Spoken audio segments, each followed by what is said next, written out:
Assalamualaikum warahmatullahi wabarakatuh. Perkenalkan, nama saya Dido Paristianto. Perkenalkan, nama saya Ahmad Fikri. Kami dari kelompok 2 ingin menjelaskan laporan laba rugi. Laporan laba rugi dan penghasilan komprehensif lain income statement merupakan laporan yang memberikan informasi mengenai kinerja perusahaan pada suatu periode akuntansi. Di sini ada salah satu contoh, yaitu Salon Nadia. Laporan laba rugi dan penghasilan komprehensif lain periode yang berakhir 31 Desember 2015. Di sini ada pendapatan jasa sebesar 25 juta rupiah dan pendapatan bunga sebesar 750.000. Jumlah penghasilannya yaitu 25.750.000. Selanjutnya di sini ada beban-beban. Beban gaji pegawai 6.500.000, beban perlengkapan 5 juta, sama beban penyusutan peralatan 3 juta, beban iklan 1 juta, beban sewa 9 juta, beban listrik dan telepon 2.500.000. Jumlah beban RP 27 juta, sama rugi bersih RP 1.250.000. Nah, jadi rugi bersihnya itu minus 1.250.000. Jumlah tersebut adalah hasil dari 25.750.000 dikurang 27 juta. Sekian dari saya, kelompok 2, kurang lebihnya mohon maaf. Wabillahi taufiq wal hidayah. Wassalamualaikum warahmatullahi wabarakatuh. Assalamualaikum warahmatullahi wabarakatuh. Perkenalkan, nama saya Naila Kamsa Ramadhani. Saya Hijratun Nugrah Putri. Jadi hari ini kami berdua akan menjelaskan materi tentang perubahan modal. Sebelum menghitung laporan perubahan modal, saya akan menjelaskan sedikit tentang apa itu laporan perubahan modal. Laporan perubahan modal atau laporan perubahan ekuitas adalah laporan yang isinya memberikan informasi mengenai perubahan modal akibat penambahan dan pengurangan laba atau rugi dan transaksi keuangan pemilik modal. Di sini sudah diketahui, pada 1 Januari, Nyonya Nadia melakukan investasi untuk usaha salon kecantikan sebesar 90 juta rupiah. Salonnya diberi nama Salon Nadia. Selanjutnya di sini saya akan menjelaskan cara menghitung laporan perubahan ekuitas atau modal. Pertama, tentukan modal Nyonya Nadia. Modal Nyonya Nadia sudah ditentukan di dalam soal, yaitu 90 juta. Kemudian rugi bersih. Rugi bersih terdapat di laporan laba rugi dan penghasilan komprehensif yang sudah dijelaskan sebelumnya, yaitu rugi bersihnya sebesar minus 1.250.000.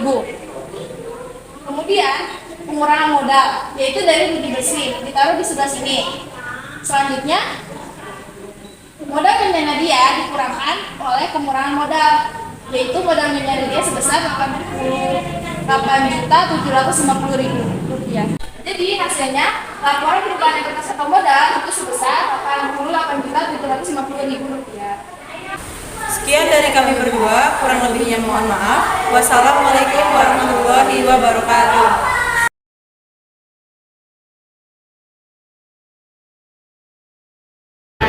Assalamualaikum warahmatullahi wabarakatuh. Kami di sini akan membacakan materi tentang laporan posisi keuangan atau neraca. Neraca adalah laporan keuangan yang menyajikan informasi mengenai posisi keuangan perusahaan secara sistematis pada periode tertentu.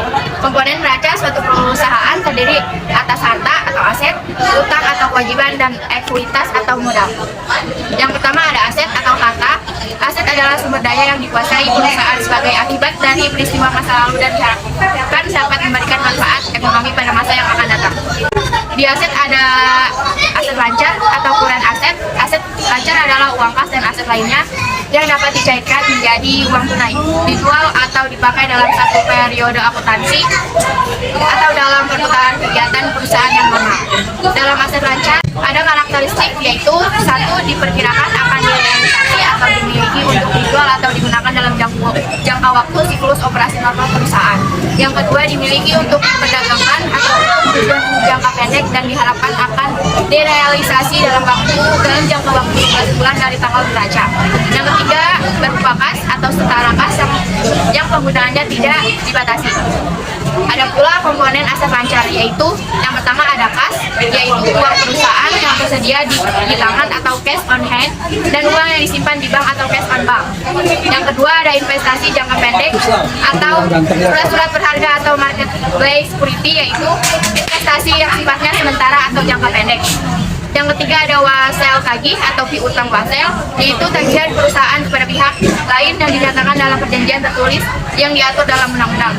Yang keempat ada piutang usaha atau account receivable, yaitu tagihan kepada pihak lain atau kepada kreditor atau langganan yang timbul akibat transaksi penjualan barang atau jasa secara kredit. Yang kelima ada persediaan atau inventory, yaitu barang-barang yang sampai tanggal terancam masih tersimpan di gudang atau belum laku dijual. Yang keenam ada perlengkapan atau supplies, yaitu sejumlah aset yang dimiliki perusahaan untuk kegiatan usaha dan jangka waktu pemakaiannya tidak lebih dari 1 tahun atau 1 periode akuntansi.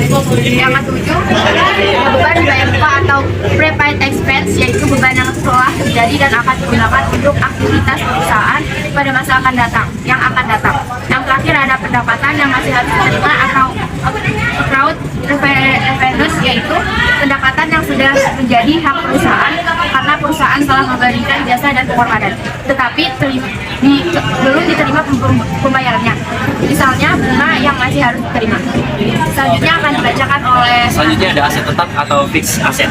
Aset tetap atau aset tidak lancar adalah suatu aset yang dapat digunakan atau dikuasai perusahaan dalam jangka panjang atau memiliki umur ekonomis lebih dari 1 tahun.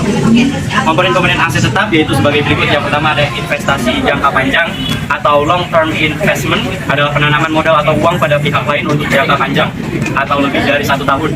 Misalnya investasi dalam saham atau investment in stock.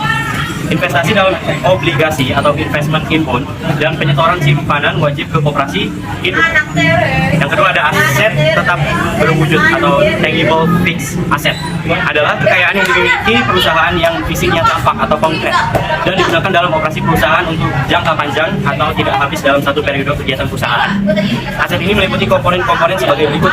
Yang pertama ada peralatan atau equipment, yaitu aset yang digunakan untuk operasional perusahaan. Masa manfaatnya relatif lama dan terdiri atas bermacam jenis barang seperti kursi, meja, lemari, etalase, mesin komputer, lemari komputer, dan peralatan lain yang dapat digunakan untuk keperluan kantor.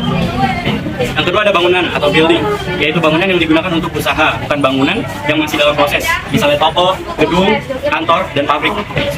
Akumulasi, selanjutnya ada akumulasi penyusutan aset akibat adanya pemakaian setiap akhir tahun atau aset tetap.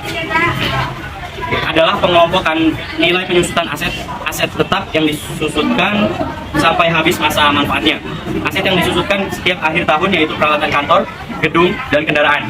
Yang keempat ada tanah atau land, yaitu tanah yang di atasnya didirikan bangunan atau digunakan untuk operasi perusahaan. Misalnya tanah tempat bangunan kantor, bangunan pabrik, halaman, dan tempat parkir. Selanjutnya aset tetap tidak berwujud atau intangible fixed asset. Aset tetap tidak berwujud adalah kekayaan perusahaan yang secara fisik tidak tampak, tetapi merupakan suatu hak yang memiliki nilai dan dimiliki oleh perusahaan untuk digunakan dalam kegiatan perusahaan. Jenis aset yang digolongkan sebagai aset tidak tetap, aset tetap tidak berwujud yaitu sebagai berikut. Yang pertama ada goodwill, yaitu nama baik perusahaan yang timbul karena keunggulan perusahaan dibandingkan dengan perusahaan lain yang sejenis.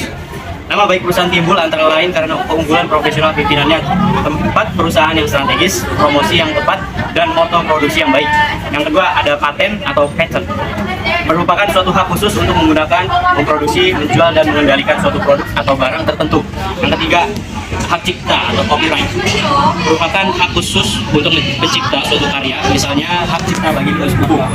Yang selanjutnya ada biaya pendirian atau organization cost, merupakan semua biaya yang telah dikeluarkan untuk mendirikan perusahaan. Misalnya biaya pendirian, biaya perizinan, biaya pengeluaran saham dan obligasi, biaya riset, biaya survei, serta kerugian yang mungkin diderita perusahaan untuk tahun pertama pendirian.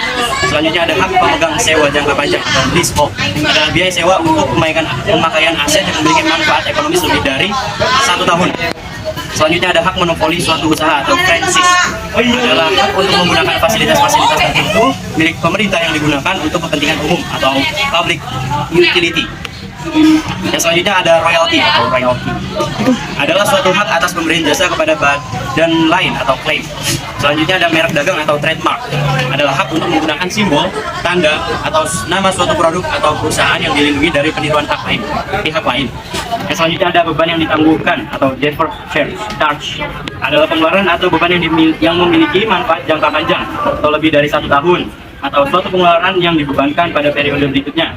Dengan demikian, aset ini harus dihapus dalam jangka waktu tertentu sesuai umur penggunaannya.